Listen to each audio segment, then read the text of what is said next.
Dari Utsman ibn Affan berkata, aku mendengar Nabi SAW bersabda, sesiapa yang membaca Bismillahilladzi la yadurru ma'asmihi syai'un fil ardi wala fis sama' wa huwas sami'ul alim, yang bermaksud dengan nama Allah yang dengan namanya tidak ada sesuatu pun yang dapat memberikan kemudaratan di bumi maupun di langit. Dialah yang maha mendengar lagi maha mengetahui. Sebanyak 3 kali, maka dia tidak akan ditimpa bala yang datang secara tiba-tiba sehingga subuh. Dan barang siapa yang membacanya ketika subuh sebanyak 3 kali, maka dia tidak akan ditimpa bala secara tiba-tiba sehingga petang, iaitu malam. Hadis rawahu Abu Dawud menurut Syekh Syu'ib Al-Arnud. Hadis ini adalah hasan.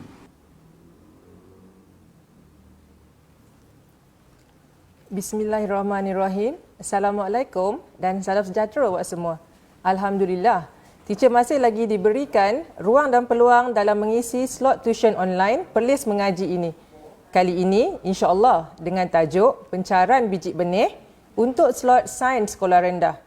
Terima kasih yang tidak terhingga kepada penganjur program, iaitu Jabatan Agama Islam Negeri Perlis, Majlis Agama Islam Negeri Perlis, Kerajaan Negeri Perlis dan Jabatan Pendidikan Negeri Perlis. Terima kasih juga kepada keluarga serta sahabat-sahabat guru, tidak kira di mana mereka berada. Baiklah, sebelum itu, teacher ingin memperkenalkan diri terlebih dahulu. Nama penuh teacher ialah Norafidah binti Zainuddin, kini bertugas di SK Simpang 4 Perlis setelah 16 tahun bergelar seorang pendidik dan merupakan seorang guru cemerlang sains. InsyaAllah diharapkan agar perkongsian pada hari ini akan memberikan manfaat buat semua.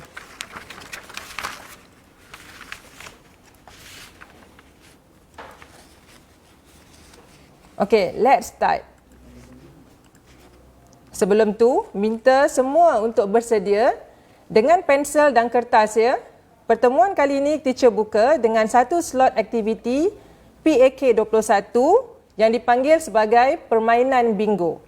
Tentu ramai kan antara anak-anak yang pernah bermain dengan permainan ni kan? Mudah saja. Okey, ikuti sahaja langkah-langkah permainan yang tertera. Okey, kita tengok satu persatu langkah-langkah permainan. Yang pertama, cuba bina 9 buah kotak seperti yang tertera di skrin. Tuliskan nama ataupun biji benih dalam kotak yang dipilih, yang dibina. Boleh pilih secara rawak kotak mana nak letak. Okey, nama-nama biji benih dan buah tersebut ada dalam skrin. Rambutan, kelapa, meranti, angsana, pongpong, biji getah, kacang bendi, durian dan kekabu.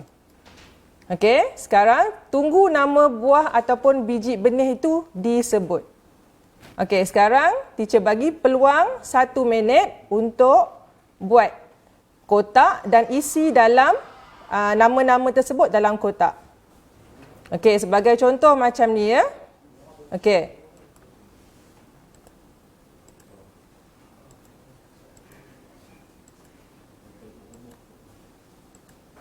Okey, bagaimana kita nak tengok sama ada siapa yang menang?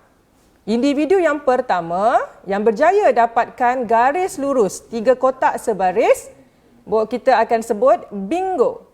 Okey, sekarang teacher akan sebut nama yang pertama iaitu kacang bendi. Yang kedua, biji getah. Dan yang ketiga, rambutan. So, dekat sini teacher dah boleh dapat 1 baris. Dan teacher akan gariskan di situ dan teacher akan sebut bingo. Ada tak antara anak-anak murid yang dapat? Okey. Sekarang boleh ubah kedudukan nama-nama tumbuhan tersebut dan minta ahli keluarga untuk sebut. Okey. So, permainan bingo dalam PDPC ini, nombor 1 boleh diubah suai kegunaannya dalam apa sahaja mata pelajaran. Boleh diubah kandungan, sama ada boleh letak nombor, gambar dalam petak. Dan juga ini boleh digunakan untuk menarik minat murid dalam kelas. Ini untuk guru-guru. Okey, yang ini kita tengok bingo yang kotak bingo 3x3 lah. Okey, sebenarnya banyak lagi kita boleh buat 4x4 kalau banyak benda yang kita boleh masukkan. Contoh kalau kata dalam pendidikan Islam, kita boleh ambil potongan-potongan ayat. Okey, kawan saya dekat sekolah pernah guna. Okey, kaedah ni. So dia guna potongan ayat, dia letak, kemudian dia sebut, bila dia sebut, pelajar akan garis. Okey, jadi benda ni dapat menarik minat. Okey, sekarang kita pergi kepada kita punya agenda hari ini, okey, iaitu yang pertama kita akan membincangkan tentang DSKP, kedua cara tumbuhan memencarkan biji benih, ketiga menghubung kaitkan cara pencaran dengan ciri-ciri biji benih, yang keempat menakul kepentingan pencaran biji benih, yang kelima, kita ada sedikit aktiviti STEM yang akan kita jalankan. So, minta semua murid-murid bersedia. Juga yang keenam, akan ada satu yang kita panggil sebagai quiz online. Okey, baiklah. Sekarang kita tengok dulu berkenaan dengan DSKP. Okey. Kita pergi tengok pada standard kandungan 4.2 Kemandirian Spesies Tumbuhan. Okey. Untuk standard pembelajaran kita akan cuba sentuh 4.21 iaitu menyatakan cara tumbuhan memencarkan biji benih atau buah melalui pemerhatian tumbuhan sebenar atau menerusi pelbagai media. Tapi dekat sini kita ambil yang pelbagai media. Kalau kat sekolah, teacher ada beberapa biji benih, contohnya kekabu, pompong yang dibawa sendiri oleh anak murid ke sekolah. Okey, sebabkan zaman PKP, waktu PKP ni tak boleh nak keluar, jadi benda-benda tersebut tertinggal dekat sekolah lah. Dan yang 4.22 kita akan cuba menghubung kait cara pencaran tumbuhan dengan ciri-ciri biji benih ataupun buah melalui pemerhatian spesimen sebenar atau menerusi pelbagai media. Sekali lagi kita akan pergi berkenaan dengan menerusi pelbagai media. 4.23 di mana kita akan menakul kepentingan pencaran biji benih. Baiklah, kita pergi satu persatu berkenaan dengan cara tumbuhan memencarkan biji benih.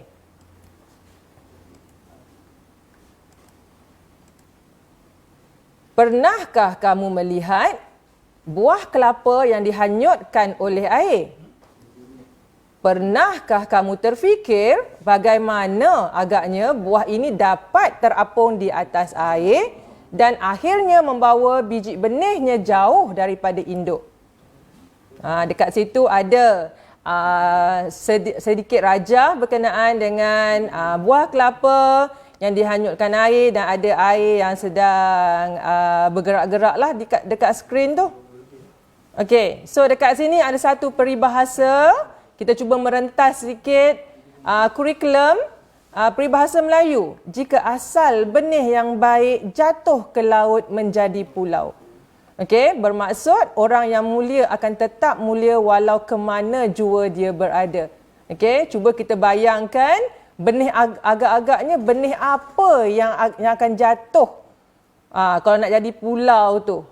Mungkin masing-masing dah mula terfikir, mungkin kelapa ke? Mungkin durian ke? Ataupun sebagainya. Okey, sebagai pengenalan, okey, kita nak tengok sendiri berkenaan dengan kemandirian spesies hidupan. Di mana dekat sini dia punya takrifan dia, keupayaan hidupan untuk meneruskan kehidupan bagi memastikan spesiesnya terus kekal. Okey, kita nak tengok berkenaan dengan kemandirian spesies tumbuhan. Jika biji benih itu jatuh berhampiran induk, biji benih tersebut akan tumbuh sesak. dan banyak yang akan mati kerana kekurangan ruang, air, mineral dan juga cahaya matahari. Oleh itu, biji benih harus tersebar ataupun dibawa jauh dan mempunyai peluang yang lebih baik untuk tumbuh di tempat yang sesuai dan tidak terlalu bersesakan. Jadi kat sini kita nak tengok apa itu yang kita panggil sebagai pencaran biji benih. Pencaran biji benih ialah merupakan satu cara bagaimana membawa biji benih yang dihasilkan jauh daripada induk. Jadi dekat sini tumbuh-tumbuhan perlukan ejen luar untuk membawa biji benih tersebut daripada induknya. Tetapi ada juga beberapa jenis tumbuhan yang boleh memencarkan sendiri melalui mekanisme letupan, manakala yang lain memerlukan ejen luar. Jadi dekat sini kita nak tengok berkenaan dengan cara tumbuhan memencarkan biji benih. Kita ada 4 cara ataupun ejen dia. Yang pertama iaitu air, kedua ejen angin, ketiga, ejen haiwan dan manusia. Dan yang keempat, kita ada mekanisme letupan. Kita tengok pula berkenaan dengan ejen air, apa contoh-contoh tumbuhan ataupun biji benih dia. Pertama, kita ada buah kelapa. Kedua, buah pompong. Ketiga, teratai. Dan yang keempat, kita ada buah pinang. Manakala untuk ejen air, contoh-contohnya ialah lalang, kekabu, meranti, juga angsana. Jadi sekarang kita tengok pula untuk haiwan dan manusia. Kita ada contoh buah mangga, buah rambutan, kita ada anggur dan kita ada kemuncuk. Dan untuk mekanisme letupan, contoh-contohnya seperti pokok keembong, biji getah dan kacang bendi. Dan ada beberapa contoh lain. Okey, kita sekarang nak pergi tengok pula bagaimana kita nak menghubung kaitkan cara pencaran dengan ciri-ciri biji benih. Biji benih ataupun buah yang dipencarkan secara berlainan, dia akan mempunyai ciri yang berlainan. Jom kita main satu permainan lagi. Nak tak? Okey, permainan yang saya nak bagi adik-adik main, kita panggil sebagai permainan tulis cepat-cepat. Ataupun kita panggil sebagai idea rush. Ini juga merupakan salah satu aktiviti PAK 21 yang boleh diterapkan dalam kelas. Okey, bagaimana cara dia? Yang pertama, kita cuba sediakan sehelai kertas kecil dan pensel. Satu nama buah ataupun biji benih akan diajukan dan kamu akan diberi had masa selama lebih kurang dalam 20 saat untuk menulis idea tentang buah yang disebutkan. Kamu boleh menulis sebanyak mana pun idea secepat yang mungkin ya. Okey, sekarang ready. Kita cuba permainan tulis cepat-cepat ataupun dipanggil sebagai idea rush. Okey. Perkataan ataupun biji benih pertama yang mesti awak cari tentang isi kandungan dia ialah durian. Sekarang, cuba tulis dekat kertas tersebut apa yang awak faham, apa yang awak tahu tentang durian. 20 saat daripada sekarang.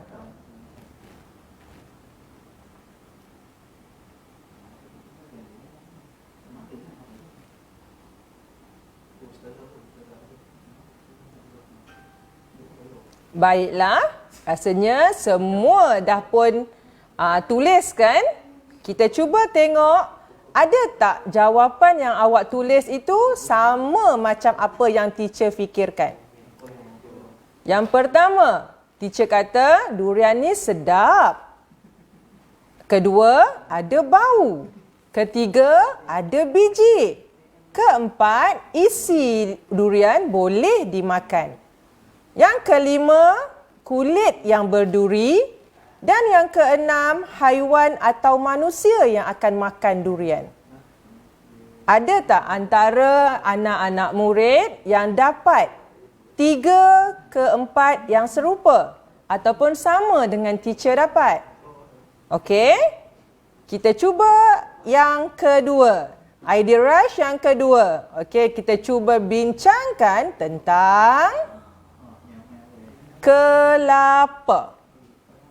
20 saat diberikan kepada anda sekarang.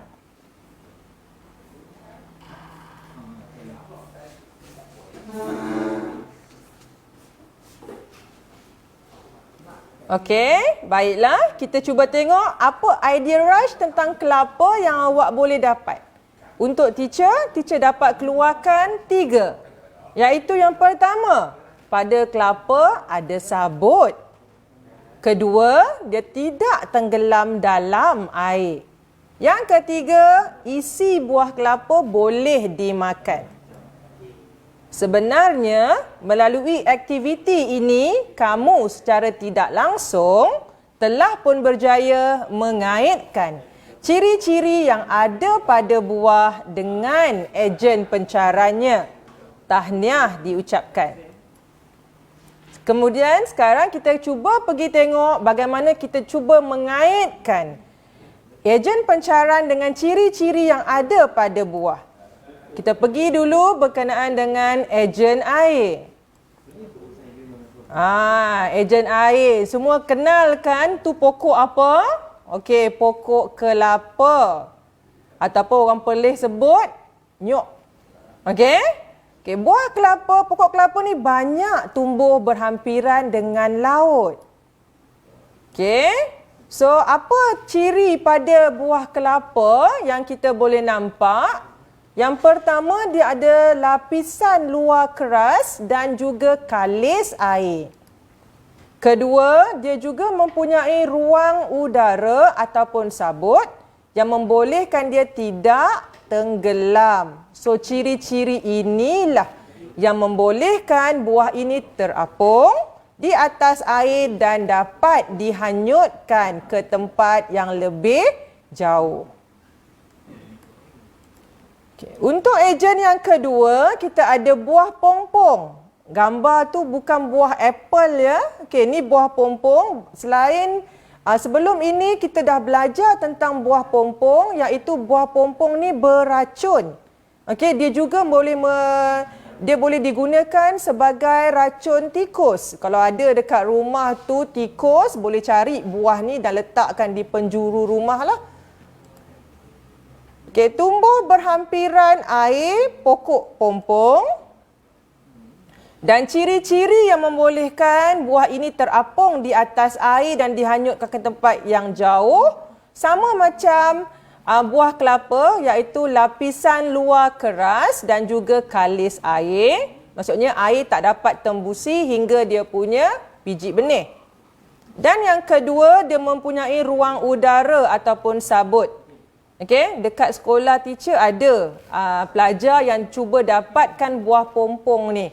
Okey, dia bila dah kering, dia jadi macam gambar dalam gambar yang sebelah kanan ni dan dia sangat ringan. Okey. Untuk ejen air juga teratai, okey, tumbuh dalam air. Apa ciri yang ada pada teratai ialah dia ada pudung yang berongga, okey, pada biji benih dia. So, buah teratai yang berongga akan membolehkannya terapung di atas air. Yang ini merupakan bunga teratai, okey. Dan kalau kita tengok dia punya, yang ini dia punya biji benih dia. Okey, untuk ejen angin, okey, kalau kita lihat dekat depan, kita panggil sebagai biji benih dandelion. Okey, ciri utama dia biji benih dia ringan, kecil dan mudah diterbangkan angin. Okey, kita cuba tengok pula berkenaan dengan pokok kekabu. Okey, yang sebelah kanan ni, sebelah kiri ni pokok kekabu. Pokok kabu ni tinggi, besar. Okey. Kemudian untuk yang ini adalah gambar yang diambil yang fokus kepada biji buah kekabu itu sendiri. So pada buah kekabu yang kering, kita akan jumpa biji benih. Biji benih dia yang berwarna hitam ni. Okey, biji benih yang kecil, ringan, akan ditiup oleh angin dan dibawa ke tempat yang jauh. So, bulu-bulu halus di sekitar biji benih kekabu membuatnya berterbangan di sekeliling. Okey, kalau kita tengok ciri berbulu halus ni, kita akan nampak lalang juga akan mempunyai ciri sama seperti kekabu. Yang kedua, kita ada biji benih meranti. Biji benih meranti dia mempunyai sayap yang melekat padanya. Biji benih akan tersebar jauh dengan bantuan sayap.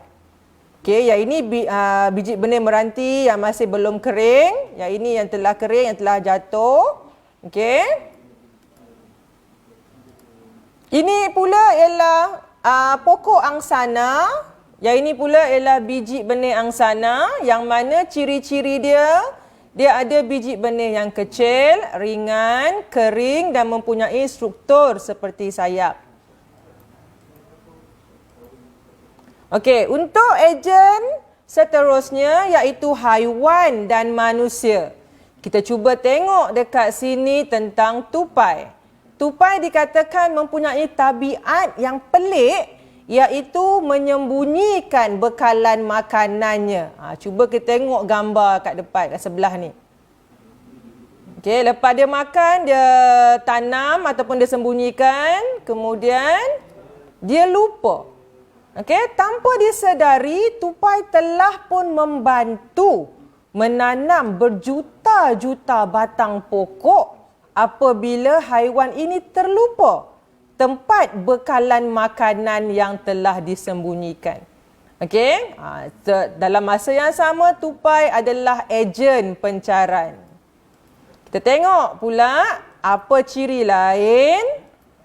Buah rambutan, buah mempelam ataupun mangga dan juga durian mempunyai warna yang menarik, terang, bau yang sedap yang boleh menarik perhatian haiwan dan manusia untuk makan.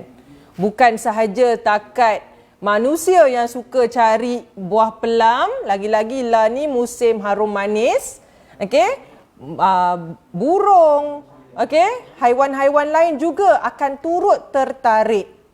Okey, so ciri-ciri yang lain ialah isi boleh dimakan, isi dia ada berair ataupun juicy lah. So dengan biji benih, buah dengan biji benih yang besar akan diluah selepas buah habis dimakan. Contohnya kalau kita ada kera makan buah rambutan, dia bila lepas dia ambil buah rambutan tersebut daripada pokok, dia akan bergayut daripada pokok lain ke pokok lain. Bila dia makan, biji benih dia tu dia tak akan telan, tapi dia akan buang. Bila dia buang biji benih tu kalau kata dapat keperluan asas, insya-Allah boleh jadi tumbuh sebagai pokok yang baru. Sama juga dengan buah-buahan yang lain yang mempunyai biji benih.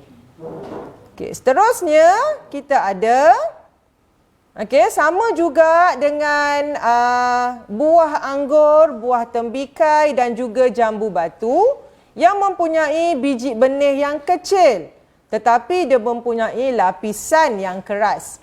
Yang kat sini biji tak dapat dicernakan dan akan dibuang oleh haiwan sebagai najis.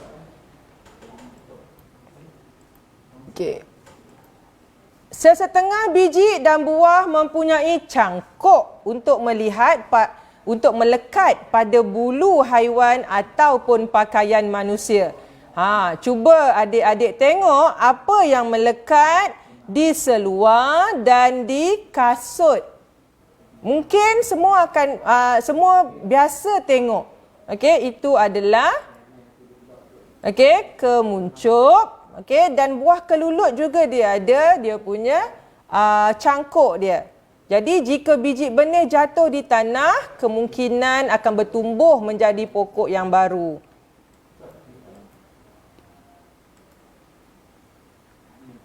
Okey, bagi mekanisme letupan, beberapa jenis tumbuhan dia tidak memerlukan ejen untuk membawa jauh biji benih daripada induk. Tumbuhan seperti pokok keembung, biji saga, kacang bendi dan juga biji getah. Okey, dia akan memencarkan sendiri, di mana ciri-ciri dia kulit buah akan kering dan keras apabila masak. Jadi dia bila kat sini kita akan nampak macam ini kita panggil kantung ataupun pot dalam bahasa Inggeris lah. So buah akan pecah akibat tegangan pada kulit. Oleh itu biji benih akan terlontar keluar daripada induknya. Okey, kalau kita tengok bila dia terlontar tu macam dia meletup lah. Jadi kalau kita nak dapatkan biji benih kacang bendi, kita nak kena dapatkan, kita tak ambil waktu dia masih muda, masih hijau. Kita akan tunggu dia kering sampai dia akan melontarkan sendiri dia punya biji benih dalam tu. Kalau yang hijau macam ni, kita akan ambil buat gulai lah. Okey? Kemudian kita nak tengok berkenaan dengan menakul kepentingan pencaran biji benih. Apa pentingnya pencaran biji benih ni kepada tumbuhan? Yang pertama, untuk memastikan kemandirian spesies. Kemusnahan semula jadi dan aktiviti manusia boleh menyebabkan haiwan dan tumbuhan kehilangan habitat. Jadi apa yang akan berlaku? Tumbuhan dan haiwan akan pupus. Akhir sekali, jika tumbuhan dia tak dapat memastikan kemandirian spesies, keseluruhan ekosistem boleh terjejas. Okey, so pentingnya pencaran biji benih. Okey, sekarang kita nak cuba berkenaan dengan aktiviti STEM. Kita tak banyak masa. Okey, tapi kat sini kita nak cuba membina model biji benih yang dipencarkan oleh angin. Bahan-bahan yang kita perlukan, okey, kita perlukan kertas A4, okey, kertas yang biasa macam ni pun tak apa. Tapi teacher kat sini teacher gunakan kertas yang lebih keras lah. Kat sini kita ada kertas yang berwarna coklat. Okey, kita ada gunting, kita ada pembaris dan kita ada stapler. Okey. Nanti awak semua boleh tengok balik macam mana cara nak buat, iaitu nombor 1 kita rujuk rajah. Okey, nombor 1 kita cuba potong kertas. Okey, 21 cm tu dia bersamaan dengan lebar kertas A4. Okey? Dan dia punya tinggi dia 2 cm. Yang ini. So, potong macam ni. Okey? Kemudian, kita cuba lipat 3.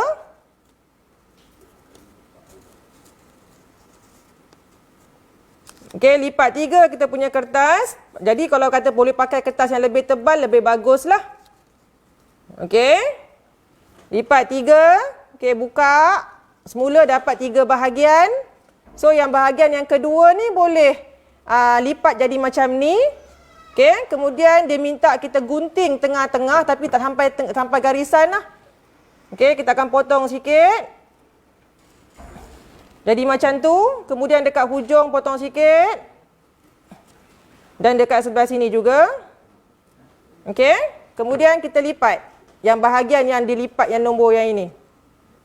Okey, lipat jadi macam ni. Okey. So, bahagian yang sebelah sini kita pergi ke sana. Dan yang ini sebelah sini. Okey. So, teacher dah try buat. Okey. So apa yang teacher dapat bila kita buat, yang bawah ni kita kena stapler. So lepas kita lipat, kita staplerkan dia.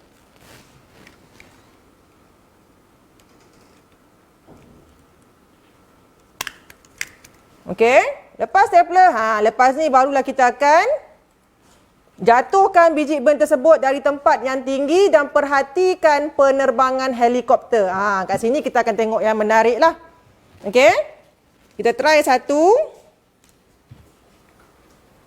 Okey, kita boleh campakkan saja kita punya helikopter kita. Dan kalau kata awak campak di tempat tinggi, awak akan nampak dia akan berpusing-pusing. Dia punya helikopter dia tu.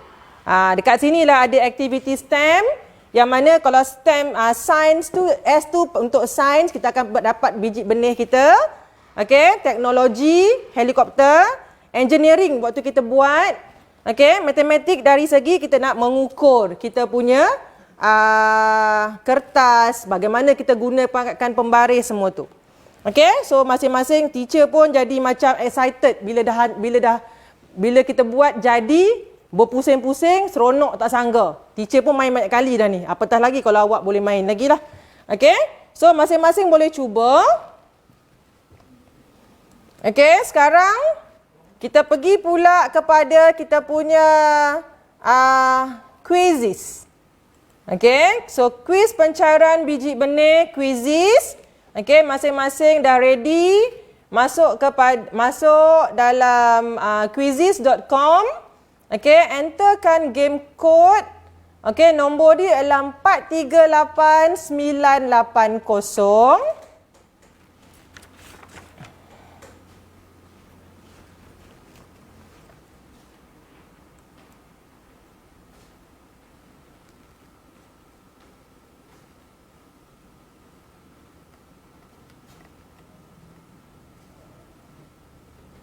Okey, dan boleh masukkan kita punya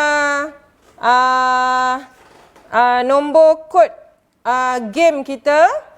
Okey, dan boleh tengok dan boleh cuba game tersebut sebab teacher dah mula on kan secara live. Okey, sekarang kita tengah tunggu kita punya pemain.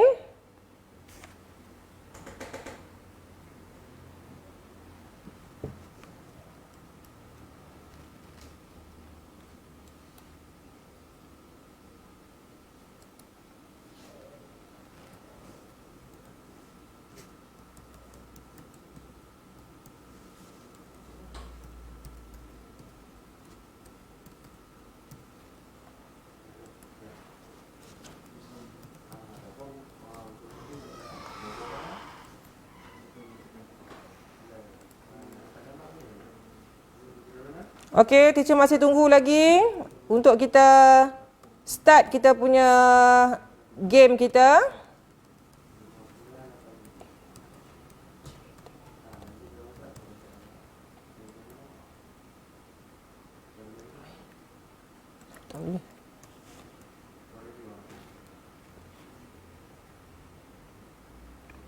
Start ya.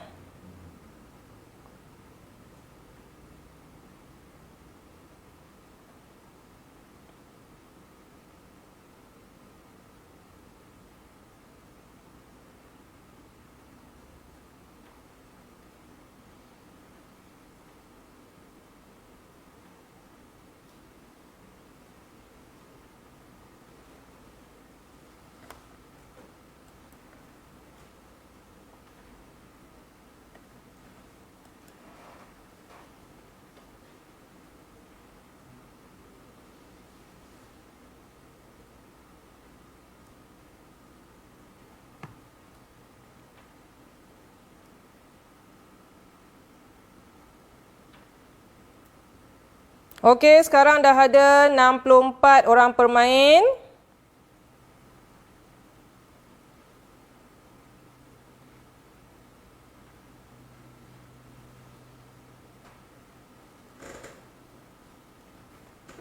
Enam puluh lima, 66, 67, 68. Kita tunggu sampai 100 kalau boleh.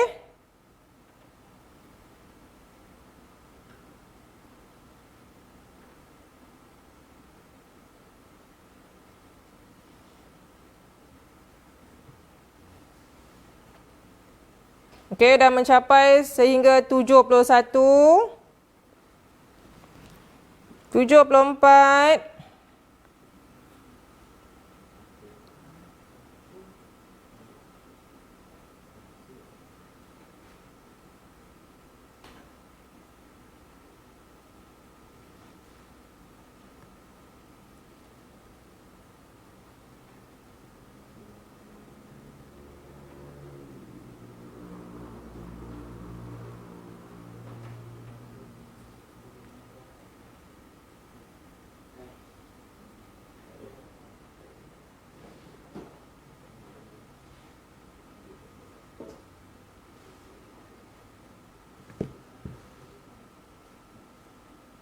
okey, 80 orang dah. Okey, sikit lagi.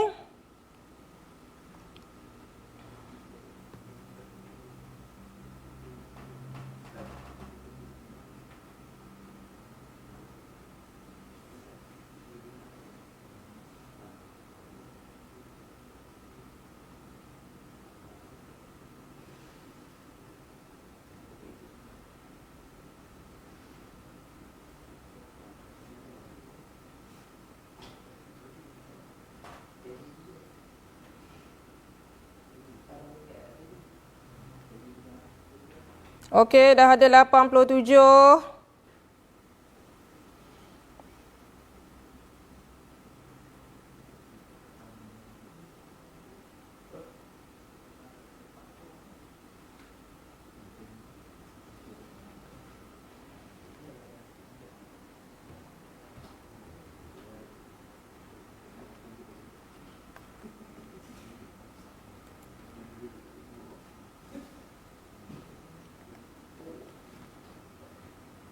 Lapan puluh lapan, 89, sikit lagi.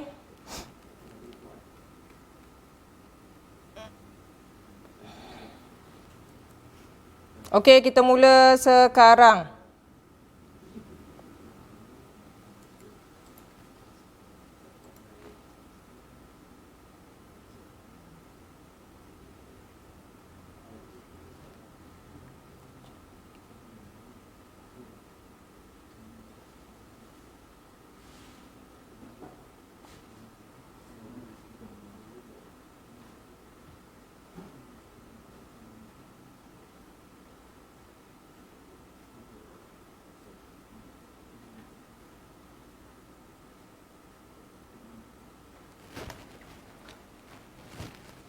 Okey, anak-anak boleh teruskan dengan quizzes.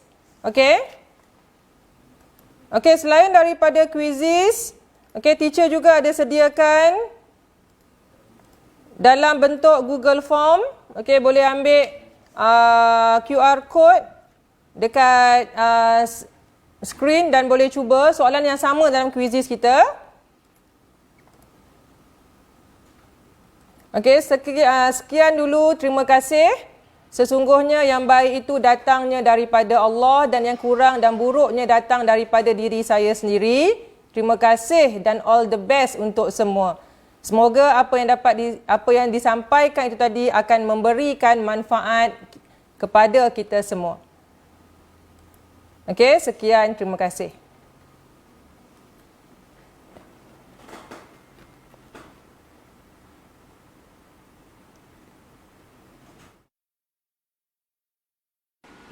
Daripada Anas bin Malik radhiyallahu anhu berkata, Nabi SAW pernah berdoa, Allahumma inni a'udzubika minal barasi wal jununi wal juzami wa min sayil asqam. Ya Allah, aku berlindung denganmu daripada penyakit sopak, penyakit gila, penyakit kusta dan penyakit-penyakit yang buruk. Hadis diriwayatkan oleh Al-Imam Abu Dawud dengan sanad yang sahih.